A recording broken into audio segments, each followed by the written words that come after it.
Hello again, Gills fans. Welcome back to the latest episode of Gills in the Blood Chats 2. I'm very pleased to announce that I'm joined today via Skype all the way from the other side of the pond. Mr. Paul Shaw, still instantly recognisable, hasn't changed a lot in 20 years since playing for us. How you doing, Paul? You good? I'm very well, thanks. Cheers, Matt. Good. I appreciate you coming on, like I say, and spending some time talking to us about your time in Kent. A long way away from where you currently reside. You're over in America now, aren't you, coaching? Yeah, lucky to be over here. You know, coaching some kids over here with Orlando City, which is great. Really enjoy it. So yeah, things are good at the moment. What's the weather like over there at the moment? Warm. We're just going to start to come into our really humid, rainy season, probably in about 2 or 3 weeks. But it's nice at the moment. Yeah, but very nice. Good stuff. Obviously, the purpose of the chat wasn't to get weather updates from across in America, so we'll crack on with the questions if you don't mind. We'll go all the way back to, sounds a long time ago now, doesn't it? 1991. Started at Arsenal, which I suppose wasn't the worst grounding in the world. And he was there for 6 years. I know you didn't play a great deal. I think it was one start in the Premier League, I think, wasn't it, at Southampton? But you did score in that game. I did a bit of research beforehand and just wanted to ask, how good was that time of your life? Obviously, learning from some of the very best, especially in terms of forward players. Obviously, Ian Wright, Dennis Bergkamp joined when you were still there. You'd have worked under Mr. Wenger, I suppose, as well, wouldn't you? Yeah, I mean, I think as you said, for a grounding, for an upbringing, if you like, it was perfect. I left school at 16, joined Arsenal full time, and was fully into it from there. And it through my youth years, I learned a great deal. But then I think it all started to really kick in when I probably got to 18 and was sent on loan a couple of places, but also just the time at Arsenal and being around more of those, like you said, established players, seeing obviously how they trained, seeing how they interacted, obviously off the field, and obviously just how good they were and what good professionals they were. And like you said, I think being a attacking player, there's so many good players you could learn from, and that's the biggest part of it. I was lucky enough to be able to work for about 1.5 years with Arsene Wenger in and around the squad at that time. So in most training sessions, like you said, unfortunately didn't get too many first team games. Obviously, he was starting to bring in more and more players at that time, but just being around in that environment was great. Dennis Bergkamp was a major influence on me, on the way he played the game, the way he approached the game, just genuinely what a top guy he was. That was really, really important for me. But just the whole thing was fantastic as an upbringing, being able to learn the game. Obviously, I realised as we started to get to 18, 19, this is obviously going to be very, very difficult to break into this team on a permanent basis, and but I knew at some point, I would move on. And to be honest, at the time, Arsene Wenger was fantastic with me. He sat me down and he said, listen, that he would let me go, but only if the right offer came in, and not financially for the club, because I was just a young player at the time, but what he thought would be a good move for me, obviously for my career. So we had I remember at the time we had a couple of offers from different clubs. There was one from abroad, other parts of Europe, but we chatted about it, and that was one of the best things about him. I was not a first team starter there. I was not a major player, but he still took the time to sit down, chat about things, and really make it feel like he cared which club you were going to join. And so I really appreciated that. And when the offer came in from Millwall, obviously location was good as well, and it just seemed like the right move. Yeah, but obviously, because it's still in London, and you speak about Mr. Wenger there, and obviously learning from the very best in terms of management, coaching, and the players as well. Because I spoke to Vince Bartram actually a couple of weeks ago, and I think he's in a similar situation, because obviously he was there, and then Arsene Wenger took over, and then he decided he had to leave. He wasn't going to dislodge. David Seaman was one of the greatest of his generation, but he speaks extremely highly of Mr. Wenger and his methods, exactly the same as you have, and I think that says a lot about Arsene Wenger. I know he took a lot of stick towards the end of his reign at Arsenal. He probably outstayed his welcome a little bit, but in terms of what he did for the English game, not just at Arsenal, I think was huge in terms of changing mentalities and the way people looked after themselves. Like you said, like I think Tony Adams, the likes of them, and Lee Dixon, Nigel Winterburn, Steve Bold probably wouldn't have played for as long if Wenger hadn't come in at the time he did. Yeah, I think that was a big part of it. You know, he came in and, you know, I think the way he got the respect of all those top players, because if you remember when Arsene Wenger came in, you're probably a lot younger than me, so you probably don't remember so well, but he wasn't a big name. Arsene Wenger wasn't a big name at the time. Come from Monaco, didn't he? Or yeah, well, he'd been in Monaco, Japan. I think he Grand came Passat, from. I think it was, yeah. Yeah, and so wasn't a big name in the game, obviously, especially in England. And he'd had no playing career, really, had he? No, hadn't really played, and obviously came in, but just the way he interacted with people and the respect he got from the players was great from his standpoint. And straight away, his methods, like you said, the way he transformed things as far as diet, training. I mean, we actually trained probably less then when he came in, but every training session was intense. Every training session had to be 100%. And, you know, he just changed a few things without obviously trying to rock the boat too much. And I think for those players, like you just mentioned there, that maybe were thinking, oh, you know, is he going to replace us and is he going to make changes? He actually extended their careers. You know, he gave them an extra 3 or 4 years maybe. And I think he did it really well as far as bringing in, obviously, some more foreign players, bringing in some younger players, but also keeping those guys around and getting another couple of years out of them. So a very clever guy, you know, very, very clever in the way he did things. And yeah, okay, he was at Arsenal years and years, very, very successful at the beginning, but I think his legacy is just, you know, there for everybody to see. Well, yeah, you only have to look at, similarly probably to when Sir Alex Ferguson left Manchester United. They've gone through 7 years of sort of transition and it's still not really worked. But obviously Unai Emery came in, it didn't really work. Then they had Freddie Ljungberg looking after it for a little while. We knew that was only a stopgap. Mikel Arteta, we're not sure. Obviously he's had a good upbringing in terms of coaching, being assistant to Pep Guardiola, but doesn't mean he's going to make a good manager. Steve McLaren, I suppose, is a prime example of that. Doesn't mean you're a good number one if you're a good number two. But you've mentioned about a couple of loans early on in your career. I had a look. You went to Burnley and Peterborough. I think they were probably the two most fruitful. I think you scored 9 goals in about 20 games at them two clubs. And you went to Cardiff for a little while as well. Is that correct? Yeah, Cardiff was actually the first place I went. And as I said, I was 18 and I remember the club saying to me at the time, you know, it's a good time for you to go on loan. I went on loan to Cardiff. And Cardiff were in the 4th division, or the 4th league at the time, and went there and played 6 games, didn't score a goal, and to be honest, struggled big time. And that was when I really realised, wow, this is real football. You know, this is men's football. This is what it's all about. And you know, I'd obviously just played youth reserve football before that, and so to go into that and really realise what it's all about, and play against seasoned professionals, and get knocked about a bit, and play in front of, you know, 6,000-7,000 every week, and I found it really tough. I must admit, I did. So I went back to Arsenal.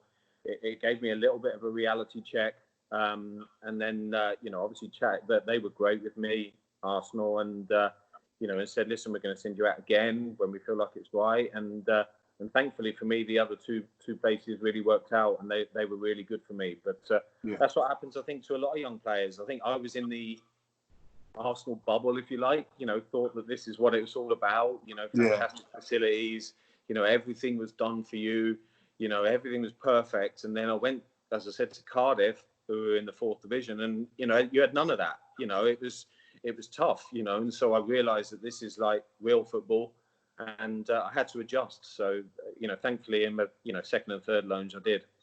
Thing is, it's playing for points as well. It's a game that means something, isn't it? No disrespect to reserve football as it was back then and under 23s. Now it's you can't replicate, you know, going out on a Saturday at 3 o'clock or Sunday now, whatever time it is, or a midweek game and playing for 3 points, because that's what you're meant to be doing as a professional. And also from a supporter's point of view, you don't want to let them down. So, but you've mentioned Millwall, obviously summer of '97.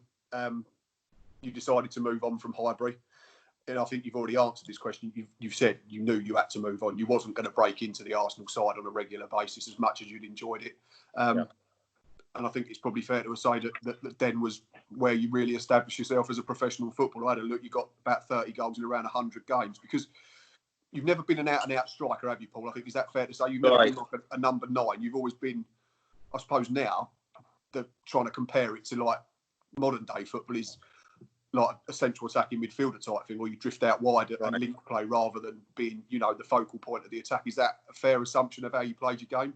Yeah, for sure. And I think, you know, I was always, even from a younger player, I was always an attacking player, but I always preferred to play with, you know, out and out number nines. You know, I didn't class myself as an out and out number nine. I think in some clubs or some coaches would play me as a midfield player. I was never really a midfield player, never really good enough to defend to be a midfield player, you know, but, you know, and so, you know, that, like you said, that role behind a front two or behind a front man probably was my most ideal. And so going to Millwall again, you know, Billy Bond signed me, you know, I had a great time there. The supporters were fantastic. And again, you know, it's a tough place to play. You know, if you don't get results or whatever, they let you know there, but things went well.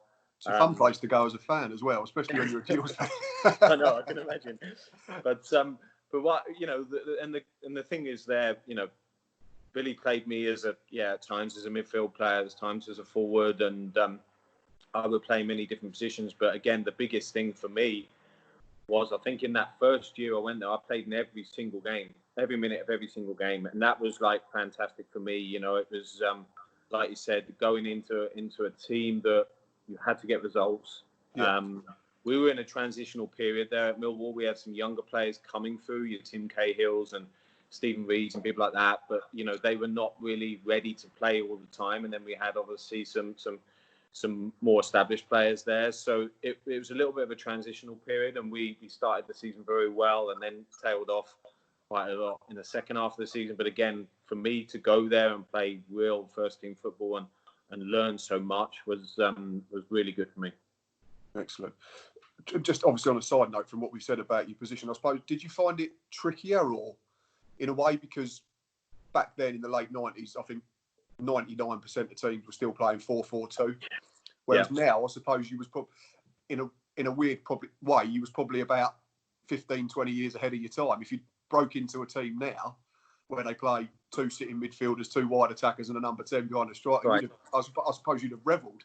Yeah, I think I've often thought that, and people have said that to me before. You know, I think you're right. I mean, really, everybody played 4-4-2. So you're either a forward player or a midfield player. You know, and I was never really never really a wide player. So it was always, I knew I would always have these discussions with different managers about, you know, okay, so you know, should we play as a midfield player? Should we play as a forward player? And there was no real understanding from a coach of how best to play me, and until, to be honest, until Hesse got hold of me. And so, you know, it was just that point where it was like, you know, especially at Millwall, I either played as an out forward or a midfield player. So, you know, but it was always slightly out of position technically. Yeah, I mean, I felt as though I would still obviously do my very, very best for the team and do whatever I could, but you know, I would always want to drop into those holes, if you like, you know, or if I'm playing in midfield, just get into those holes. And,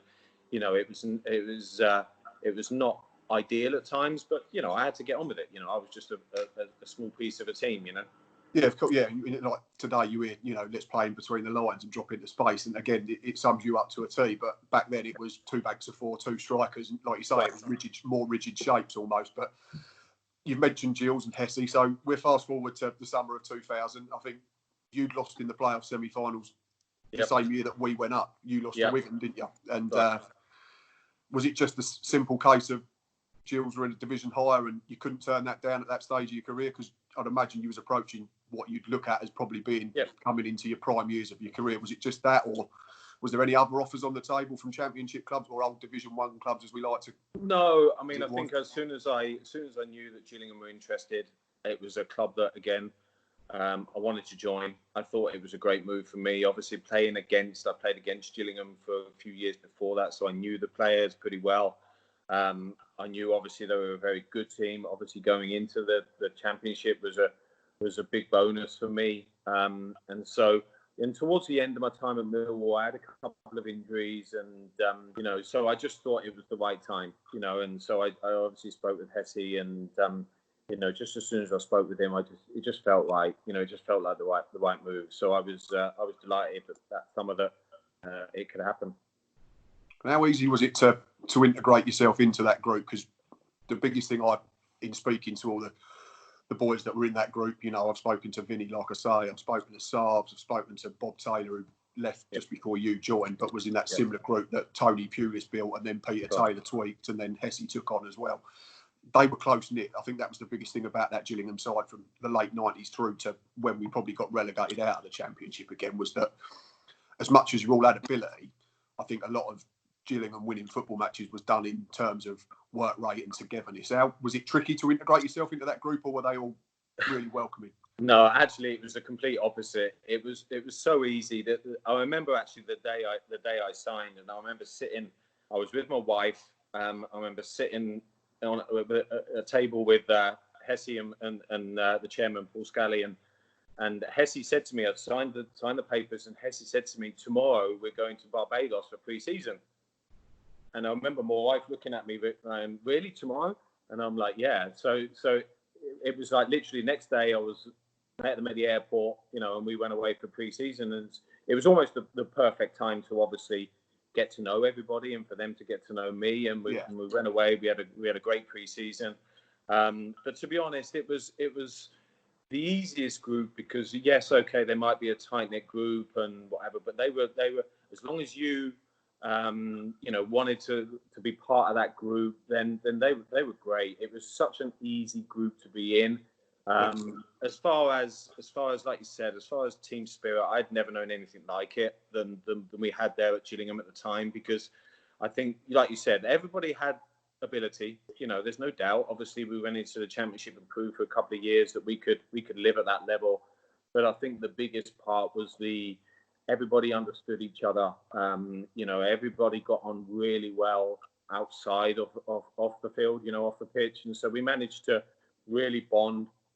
I think everybody appreciated everybody's style of play. I think the good part with it, we had so many different types of players at that point, but we all appreciated each other. Because who came in the summer with you, Paul? I'm trying to think who came in. Hope he came in that summer. Yeah, Chris Hope and Marlon King. Marlon, was that so three, wasn't it? Three of us joined at the same time. And, again, obviously, I think the club were clever at the time. They added a couple of pieces, but not too many, to what was obviously a very strong team anyway already. Yeah. But, and again, I think if you spoke with Hopi and spoke with Marlon as well, they'd say the same. It's a super easy group to go into. Hopi did. Hopi's another one that I've spoken to. He said exactly. It's weird listening to it. It's exactly the same thing. Yeah. And it was one of those 100%. We knew as a club or a group of players that was probably our biggest strength, was us as a group. How tight we were as a group, because we would go to any places in the Championship and we wouldn't be phased to play against them. We knew that nobody really wanted to come to Priestfield and play against us. So, we were extremely confident, even though we didn't really have any, what we would call big names in the Championship. We were very confident in our own ability. I suppose that helped us in a way, didn't it? We went into it, no one was expecting us to, challenge the top six or the promotion places, because it was just little old Gillingham, I suppose. Yeah, and, they were probably there to make up the numbers. And I think there was a few teams that gave that impression that they thought they would just turn us over because of, we'd come up and we'd never been at that level. And I think it was fair to say that you boys soon made them realise, you ain't getting nothing off us unless you earn it. No, I think the good thing is we could play as a team and as a group of players, but if anybody wanted a physical or to mix it with us, they would realise that there wouldn't be many teams that could handle it with us. I think and I'm not talking about me as a player. That was completely opposite to me. But I think you look at a lot of the other characters we had in that group. We were physically a team that if someone wanted to have a battle against us, they would find it tough. I think Hope he joined, and he was probably the smallest of the centre halves, wasn't he? Yeah, he was the smallest. Yeah, exactly. Yeah, and then you Paul Smith in midfield, and and then obviously Iffy up top, and so I think you look at it, and so that was a physically strong group, but we could play as well. We could certainly play, and so I think we had a good mix at that time of different types of players, which helped. I need to ask about your debut, Paul, because it only lasted 40 minutes. I was looking yesterday when I was getting the questions ready. What was that? Did you come off injured or? Cause I can't I had a calf injury. It was really disappointing because it was first half of the first game of the season at Priestfield, which was a great atmosphere, and I think obviously everybody was super hyped for the season. But then I had a calf injury, and it took me a good couple of weeks to get over that. I remember, and I couldn't really get back fit at that point, but managed to eventually get over it. But it was a disappointing start. But I wasn't obviously panicking. Well, in fairness, it was probably the best time to be injured because we didn't start great. I think we got beat at home. Stockport taught us a lesson in how to finish. Yeah. We then went to Tranmere, conceded another 3, and I remember Hopey saying, we was all looking around thinking, Christ, what have we let ourselves in for? This ain't as fun as it was meant to be. But then he said you went to Portsmouth, got a point, and then I think there was another draw with Burnley, and then beat Wolves at home, and suddenly everyone was like, and relax, okay, yeah, we belong here, we can do it. And then you probably got fit again, and it probably was quite nice to come back into the side that had picked up points rather than a team that had lost the first 2 games. But it must have been incredible going to the likes of, Sheffield Wednesday, West Brom, Palace, Forest on a regular basis, and like you said, competing with them. It wasn't you was just going there and getting turned over. You were going there and winning football matches. Yeah, and I think, like you said, after we got over that first couple of months where people then started to realise that we could compete, I think everybody realised they were going to get a tough game from us. So, I think wherever we went, mostly, we would compete and we would be tough to play against. So once we got over that, obviously that period of just really establishing ourselves, we knew that we were good enough for the league, and we knew that we could compete against these teams, and it didn't matter if they had big names or not. We knew that we would compete, and we knew we would play against them. We were not fazed by anybody at the time. Back to you personally, though. I was surprised when I read it. I was staggered, to be honest. First season, you only scored 3 times. I couldn't believe that when I read that back. But I've just watched on a YouTube channel, Jill's Scrapbook, I think it is. They've done like an hour and a half highlights of that season, the first season. And I was going to ask you the question, but I don't need to now. Everything you hit that season seemed to hit the keeper, the post, the crossbar. It looked like it seemed you had about 20 disallowed for offside. Yeah. Was it frustrating? But at the same time, one of your goals was against Chelsea in that FA Cup game at Priestfield, and actually they've got your interview on this YouTube video because you got interviewed after the game, and I think you said exactly what we thought, was that we gave them too much respect first half. And I remember speaking to Hopey again, and he laughed because we was having a joke about because Adi got torn an absolute new one first half by Jesper Gronkiar, bless him. Yeah. But that second half was unbelievable, and for 20 minutes we genuinely as fans thought we're going to nick something here, and obviously they caught us on the break. But what do you remember of that day? I mean, that day was fantastic, and like you said, I think we went into it. And I think what I can remember, if I'm right, I do remember that I started up front. We were quite average, to be honest. First half, we knew that and didn't really. First goal was a really poor error from. It was really early. I think, and that. Ash and Billy had a miscommunication. I think. Johnson fed it into an empty net.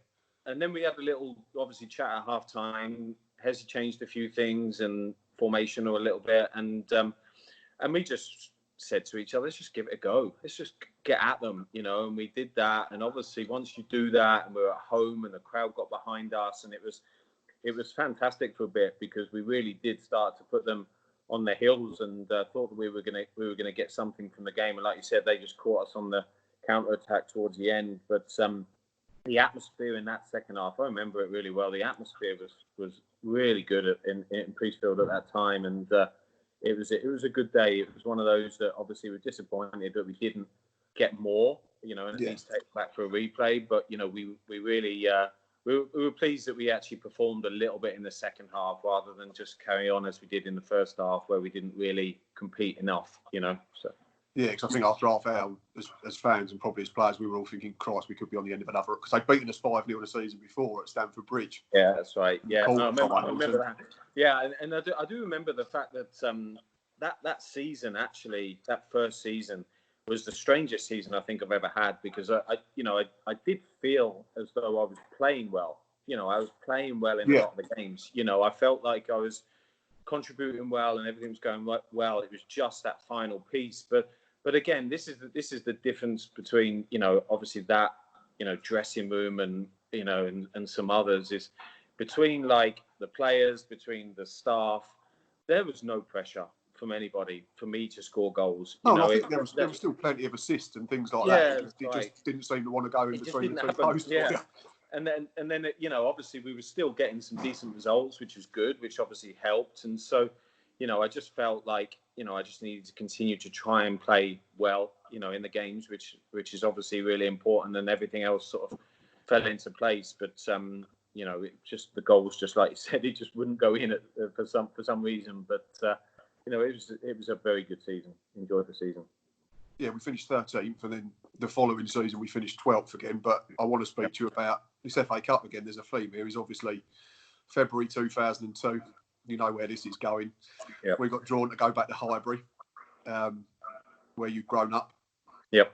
What was, imagine, you said the Chelsea day was really good, but I'd imagine this was probably in tenfold, going back to where it had all started and going back as an established professional now. You was a proper footballer in your own right. You wasn't just an Arsenal youth team or Arsenal reserve player. You were sure the professional footballer. What do you remember from that day? And obviously, for an hour that day, we scared the hell out of them, and then they had to bring on Mr. Henry and Mr. Perez and Mr. Grimondi, I think it was. And they ran away with it in the last 25 minutes, unfortunately. But it must have been an incredible day for you personally and for the boys as a group. Yeah, it was a great day, and I think the when the draw came out, obviously from my standpoint, from a selfish standpoint, I wanted for us as a team to go there and play well. You don't want to ever go to which was obviously a very established Premier League team and not perform, So I think the biggest part for me was excited about going back, excited to go back to Highbury, a fantastic place with so many good memories for me. But I wanted us to perform as a team, and we did. I think we actually played extremely well in that game. I think we set ourselves out perfectly, and we were organised that day. And we knew that there would be times where we would have opportunities on the break. And, I remember with Iffy and Marlon up top, and I just knew that, they would dominate possession. They would obviously have an awful lot of the ball, but they would leave themselves open. And we were good enough to be able to hurt them. And that's exactly how it happened. I think, we were behind, but then we got back in it. And I think they just couldn't get us off their backs, and we just kept going. And obviously, we scored a couple of goals in front of our supporters there, which was great. Ty's was particularly special. Ty's goal was unbelievable, and I had a lot of my family in that end, and they said the atmosphere was fantastic that day in there. So I think that was again the best part of that day was us going there and performing. Like you said, towards the end, as we got a little bit tired. They brought on a couple of big names, which changed the game, and that's the way it is. That's that level. But we did play well, and it was great. And again, you go back there. For me personally, you go back there, and everyone was fantastic. I remember after the game, Dennis Bergkamp gave me his shirt. They were just so good as a club. I was going to say, did the likes of Bergkamp or even Mr. Wenger, did they speak to you afterwards, recognise and come over and take the time to have a chat? Yeah, we spoke with them both. I mean, obviously, Bergkamp gave me his shirt, and as I said, I spoke with Wenger after, and it just obviously just all very brief, but it's just the class of that club that's the way they are. They remember people that have played for them, and it doesn't matter if it's someone like me that hasn't played many games, they're like that as a club, and so it was good that we went back there and performed, and that was the biggest thing for me. Of course, again, getting a draw and bringing them back to Petersfield would have been ideal, but it's and I thought for a little period we were going to be able to do that, but it wasn't to be. But it was a great game. The thing is, people forget as well that we always say that who they bought on, but the 11 that they put out wasn't shabby, let's be honest. I think the reserve forwards were Viltord and Canu. Yeah. Who walked into probably half the Premier League sides, let alone Gillingham's side. And I think Vieira started that day. Vieira was in midfield, yeah. Richard Wright was in goal, and he was a decent keeper in his own right. Obviously, again, probably another one who ended up spending his life behind world-class keepers, it seems. But after leaving Ipswich. But it weren't like they put out the kids like tends to happen in the FA Cup now, unfortunately. That was still a proper Arsenal side. That's right. And you Side that could went on see to at win the that point, double that year, didn't they? yeah, I think they may have done, but you could see that, you know, obviously they didn't want the replay. They didn't want another game, you know, and they had, you know, Arsene Wenger had no intention of putting these guys on, but felt it necessary at that We point. forced And them that, to, yeah. yeah, and so that was the great thing for us. So obviously it's disappointing, but, you know, I just thought when I got on, obviously Henry was fantastic, but Perez was just, he just glided through that 20 minutes that he played. He was so smooth. He just picked up the ball in different areas of the field, and was just the difference, you know, when he came on for me. And but you know, it is what it is, and I think we put on a decent show. Oh yeah, definitely. Right, we move forward into your third campaign with us now, 2002-03, and this was, in terms of numbers, the most prolific in Kent. I've got it down as 12 goals in all competitions, which, if we're saying again, is you're an attacking midfielder rather than an out-and-out striker, is a very decent return. Where have we gone? I think we've already sort of discussed it and touched on it a little bit. I've written down, did you change the way you was playing, or was it just a case of more stuff decided to go in? Yeah, no. I think again, by this time, I think we'd fully established my role in the team. You know, and I think that was what helped me.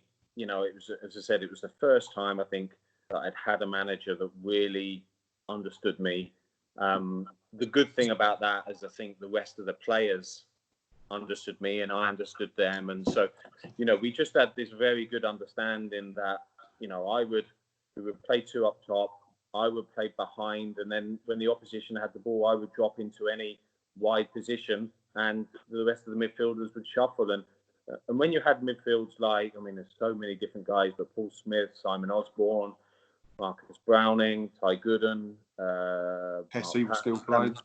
Yeah, Hesse, Smudge, Mark Saunders. Yeah, I mean, there were so many good midfield players that Nicky Southall was there when he, I think, yeah, for a season yeah, before he left yeah. and went to Bolton, I think. Bolton, yeah. And so we had so many good midfield players that knew that, you know, if I dropped onto the right-hand side to defend, we would all just shuffle across. And so it just worked. And I think we all understood each other really well. And it was just a period in my career where I felt that I could really impact the team. I could have that freedom to go where I thought was gonna benefit the team. And so it was perfect. You know, it really did work well, and I felt as if we were developing not just as a team that was hard to beat, but a team that really had some talent. You know, and so I think, because when you look at the forward players we had, and obviously Mama Sidibe came into it as well. Then again, we had Mama Giapua came in. That's right, and then we brought in Rod Wallace and Tommy Johnson, and so, you know, more experienced, really experienced, good players, and so we started to, you know, really have a team that was really talented as well, you know, that could really compete with the way we played the game. And so, you know, I think going into that, like you said, that third year, we were really comfortable with us as a team and where we were, and you know, it really did work. You know, we were hard to beat, still had that tough part to our game, but we could add a bit of quality going forward when we needed to. Yes, I remember that season. I think we got within striking distance of the top six. Yeah. And then I think we had 3 home games on the bounce, and we only took 2 points, and I think it killed it for us. Unfortunately, I think we dropped points over Rotherham, and there was a couple. I think we only drew 2 and lost 1. I think Forest battered us. Yeah. And then there was a Rotherham draw and another draw. Late goal cost us, and I just think that was the big chance, wasn't it? I think if we maybe won 2 of them, we'd have been banging on knocking the door down rather than, you know, leaving it ajar, so to speak. How frustrating was that at the time? Because again, it comes back to we're only Gillingham in, you know, to the eyes of the outside world, but within the group and as fans, we knew how good we were and we knew what we could do. But I just think it was just taking that extra step. It was just taking that extra step, which, like you said, I think would have just taken us. Does it come down to know-how as well? Because we'd never been in that position in the Championship. Yeah, possibly. But I do feel like, again, you know, if that group would have stayed together for another year, we would have been a bit closer again, you know, and added a little pieces here and there. So I do feel like we were developing as a team, and we would have got close to that playoff line. I certainly do. But we just kept developing as a team, and as I said, the club were very clever at the time. The staff and were very clever as far as the players they brought in to add to the group constantly. They kept adding one or two here and there, and it really did make a difference to the team. So I think it was that, like you said, that know-how, but also I think we would have kept kicking on if we'd have stayed together. Fair enough. Just a couple of goals that I've written down myself, just favourites of yours. One against Brighton away on the run, lob. Yeah. One of my particular favourites. I don't know if you remember it still. I mean, you scored a lot of good goals. No. But the one at home to Leicester, I think, probably was one of my favourites. That was a proper hit. Yeah, and I would say personally my favourite was away at Wolves in the FA Cup. We won. Yeah, it was another good one. Yeah, we won, I think, 1-0 away that day. And again, the team, we went to a big club, and we were just so strong as a team that day, and managed to get the goal. And to be honest, we won the game comfortably that day. We were extremely good against which was a good Wolves team at the time. So, but that was, I think, my favourite. It was one of those that just came out edge of the box and just hit it, and I just knew as soon as I hit it, it had gone in. Yeah, but we were strong at the time. And I think you set up the goal. I think you set up the equaliser in the Leeds game as well, didn't you? At the Priestfield, the game where Viduka got sent off. Yes, yeah. I'm sure that's your cross that went all the way across with Big Mama at the far post, and he managed to stick it in, which was right. Not. And again, we gave it a go in the replay as well, but I think we went down 2-1, didn't we, eventually? Yeah, and I remember I was injured in the replay, but again, that was the game against Leeds was another one, a little bit like Chelsea. We didn't really perform at the beginning.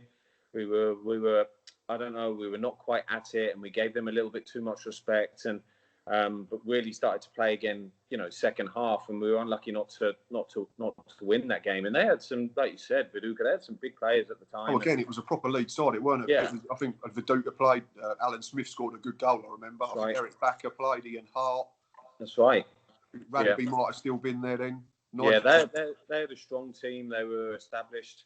Because Terry Venables was the manager then, wasn't he? Yeah, it could well have been. Yeah, that's right. Yeah. So, that was just disappointing that we didn't actually win that game, because I think, I remember it that, in the second half we really put them under a bit of pressure, and could have won that game. But another good cup tie with a fantastic atmosphere.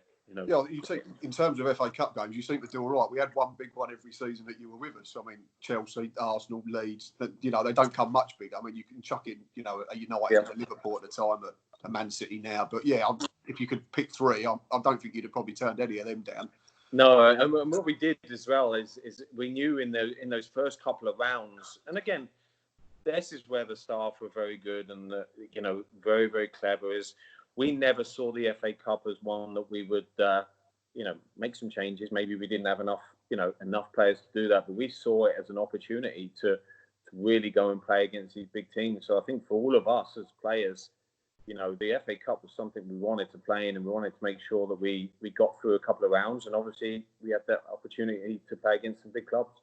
Well, the bonus was then we didn't have to worry about rounds 1 and 2, did we? Because we was in the Championship. So straight away you could pick up one of the massive clubs in England, which was always a bonus. Yeah. Whereas that Chelsea run the season before, we'd had to, play. I think we played Walsall, Darlington, and some real slogs on some not very nice pitches. But it's just reward when you pick up a Chelsea or an Arsenal, I suppose. Yeah. Right, 2003-04. It turned out to be your final season with us, which is a shame. But I think you'd got 6 at the time of leaving. And then you went to Sheffield United. It seemed to be a theme with our strikers going to Sheffield United around 2000 to 2003. Saabs went up there, you went up there. Looking back, because, again, looking at the stats after that, it didn't really work out looking at the numbers for you in terms of goals at Sheffield United. Is it a move that perhaps you regret a little looking back now with hindsight, or is it just all part of the learning curve? No, I think there was many different factors. I think, if I personally look at the big picture, me moving to, Ferencváros in Hungary. Me moving out here to the US is really because of the connections Sheffield United have had. They've always opened those doors for me, which has been great. The people there were fantastic. And what I do remember at the time is I knew for a fair time that Neil Warnock liked me as a player. The fact is I didn't know that he liked another 10, 15 forwards as well at that time. But the thing is, and Sheffield United were like third in the Championship, I think. And that was all I looked at. That's all I kept looking at when you look at, wanting to just have as good a career as you possibly can. So again, it's natural progression. Yeah, another step up the ladder. It was like you said earlier about me first joining Gillingham. It was. I thought to myself, listen, if I go there now, they're third in Championship, hopefully have a chance of making the Premier League, and this is my opportunity. This is my last opportunity. But I knew what a good thing I had at Gillingham. So it was never a case of, I was desperate for the move. It was never a case of, not wanting to stay at Gillingham. It was just the fact that it's a big club in a good position in the league. This is maybe now or never, because I think if I'd never have gone, then obviously I'd have maybe thought I'd missed out on the opportunity. Now, looking back, of course, I know now, football-wise, it didn't work out, and like I said earlier, I knew what a good thing I had at Gillingham. I had a manager that understood me 100%, and obviously, I gave that up, and so if I look back purely football-wise, yes, I do regret it, and I do think, what if I'd have stayed? Because, like I said to you before earlier as well, I do feel like we were continually to developing as a team. We were getting better all the time. I think my last game we beat Charlton in the FA Cup. Another, we did FA Cup game. That 3 year they were in the Premier League again. That's right, in my last game, and so I knew us as a team we were developing. So. Those were the, conundrums, if you like, that I had and things I had to think about. But, at the end of the day, you make decisions like, I made that decision and maybe football-wise it didn't work out, but other doors have opened. That's it. There's bigger pictures to look at. Yeah. So, it was tough. I went to Sheffield United and realised they had an awful lot of other forward attacking players, and it was tough to break in. So who was there when you went up there, Paul? Because obviously, I know there's been a few ex-Gills players that have played for Sheffield. Like Carlos Saba went there, Adi Akinbaye played there for. I'm trying to think if that was at the same time as you, either of them. We had, at the time I went there, we had like Paul Pesky-Salido, Ashley Ward, then Andy Gray came, Jack Lester, as far as forward, Danny Cadamartri. Cool, yeah, we had a lot of forwards over that time, and and again, Neil Warnock, we were playing 4-4-2. We were playing 4-4-2, pretty basic, and so straight up 4-4-2, and so it was a team that would successful at that time. So he's not going to change that way of playing. Well, no, so they're for a reason. So so literally, I was going in as a forward player, and he would play me there, and so that was my that was a tough part for me. Obviously, looking back. I may have made a different decision, but you make those decisions at the time. Of course, you can only make them at the time. Was you surprised then, as an outsider, because from what you've already said, you felt Gills were progressing. We was clever in the transfer market. We was clever with maybe phasing out some that needed to be phased out and replacing them with fresher, younger legs, so to speak, better players.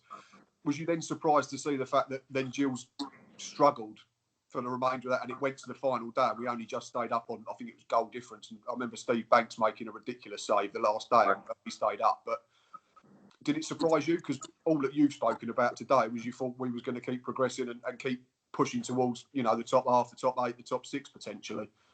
Yeah, I was, really disappointed to see that and surprised to see that, because I do felt like I said to you, there was an awful lot of talent there at the time, but these leagues are like that. Once you get on those ones, and I think, talking back to a few of the guys, once you get on that slippery slope one, it's tough to get out of it, and so, I think in the years previous, we didn't really, I think we were lucky that if we ever lost a couple of games, we would bounce back pretty quick, and get ourselves back going. I think if you don't do that, it can be a slippery slope. And I think that's what happened, and the team just couldn't get themselves out of it.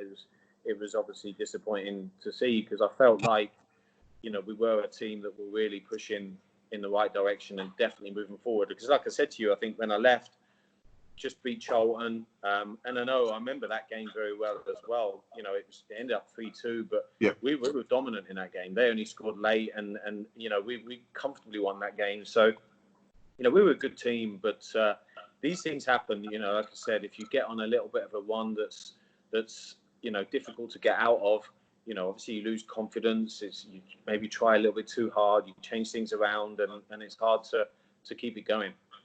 Yeah, I guess, and I suppose, like with any team, they all have a lifespan, so to speak, and a cycle, don't they? And I suppose that was the start of the end of that Gillingham cycle, and unfortunately we got relegated the season after, and we've not been back since. But before I let you go, I want to speak, you've already mentioned them, Ferencváros, obviously historically one of the biggest names in European football. I mean, you have to go back a long way for them to be when they was, a giant of the game, so to speak. But how did that come about? I mean, that's a completely left field. I know there was a couple of clubs after Sheffield United, and then you went there in 2010. But that's one hell of a move. Yeah, I mean, so that was, I was 34, coming to obviously towards the end of my career, and like you said, I bounced around a couple of lower league clubs, and again, just getting a call from some of the guys at the staff at the time at Sheffield United, it was, and they said to me, listen, we're going to, I don't know if you call it part own or whatever, a club in Hungary, Ferencváros. They're struggling a little bit financially. Would you be interested in going out there? And I was like, oh, this is a bit left field, but I hadn't even thought about it. But I mean, it's not Spain or France, is it? It's just a long way away.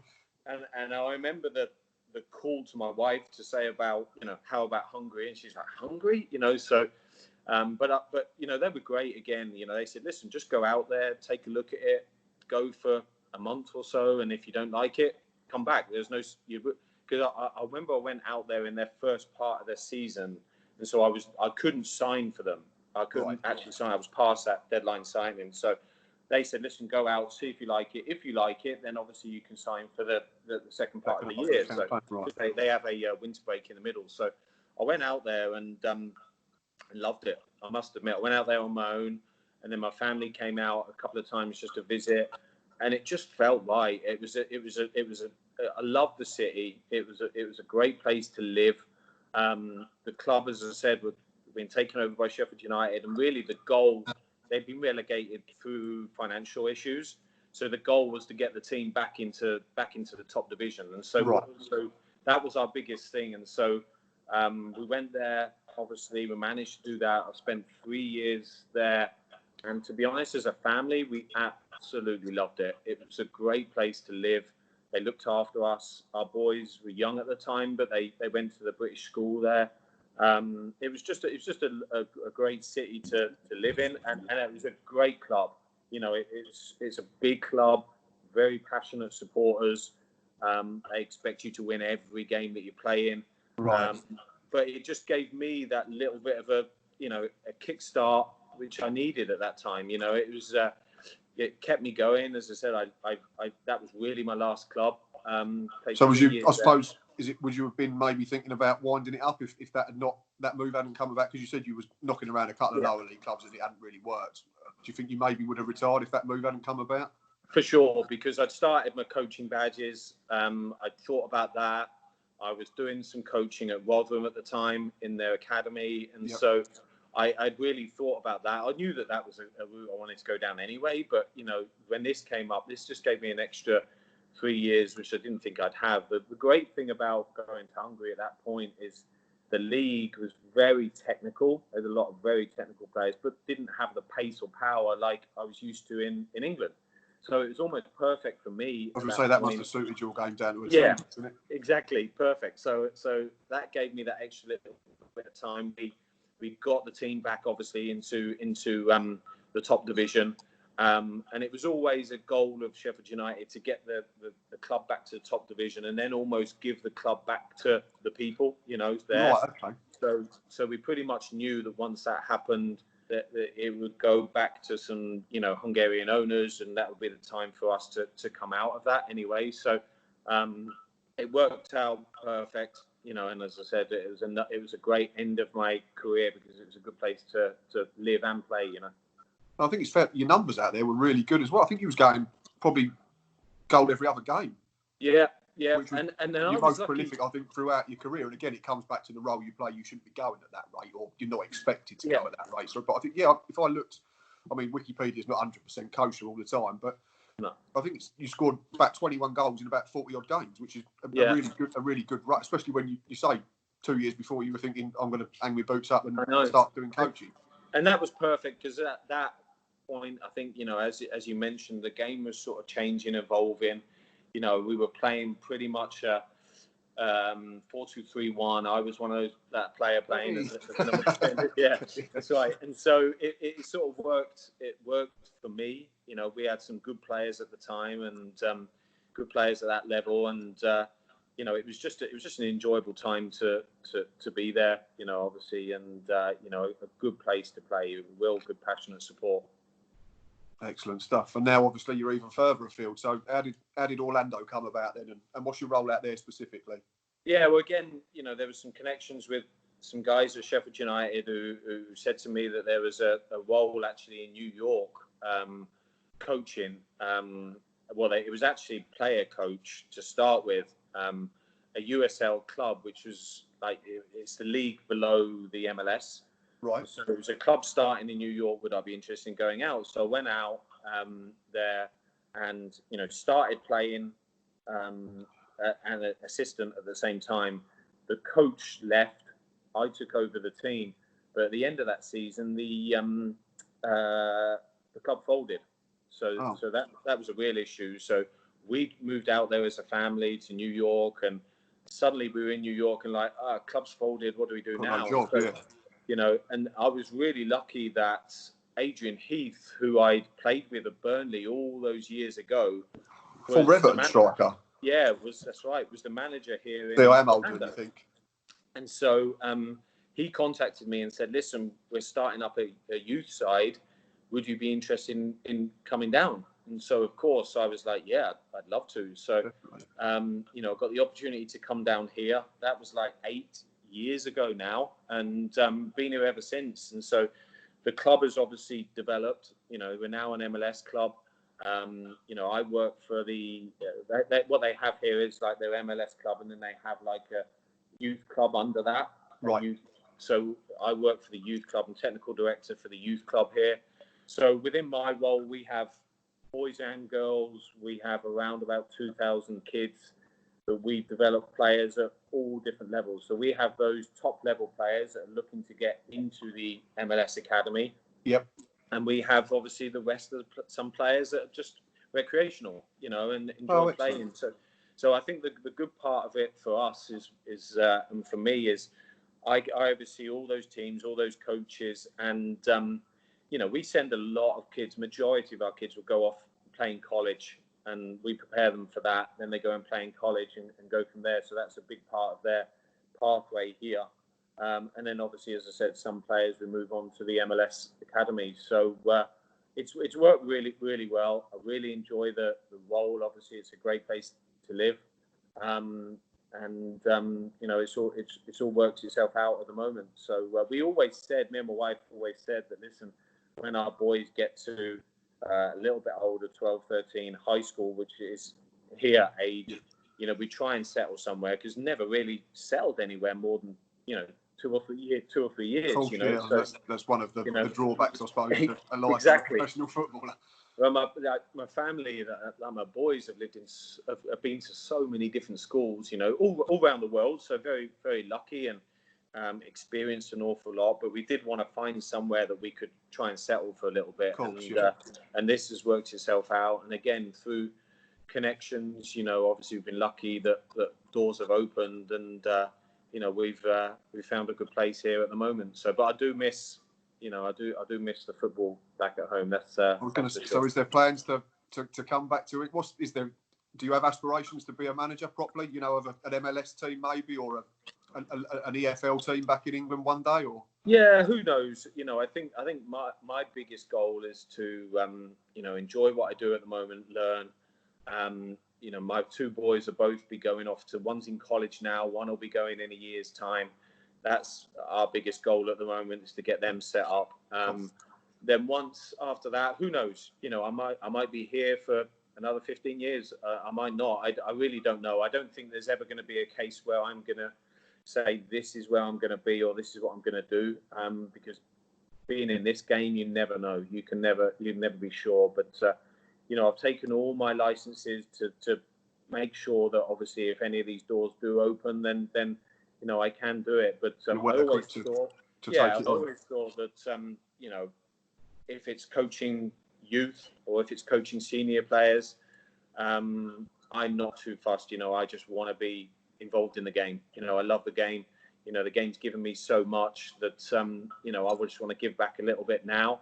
But we'll see what happens in the future. I have no real plans to say we're going to do this or that. We'll just wait and see. See where it takes you. Yeah, exactly. So fair enough, Paul. It's been a real pleasure having a chat. It's been nearly an hour. No, that's cool. Flown by. Been super. It has. It's been superb living back through the championship years, which were really good, and it's good to see you settled. You look, like I say, you look like you come back and play for us. No, yeah, I know, but you can only see the top part. This is the problem. It's a bit different, but no, I really appreciate you having me on. No, appreciate you taking the time out of your day, like I say, because it's a weird world that we live in at the moment. Certainly is, but I hope everybody can get back on the field soon, and and obviously can continue to enjoy their football. Exactly that. Right, Gills fans, as always, you know where we are. We're on Instagram, we're on YouTube, we're on Twitter, and we're on Facebook. Paul is on Twitter as well. You can go and find him and have a chat with him. As always, thanks for watching. Thanks for listening. Keep staying safe. Until next time, up the Gills.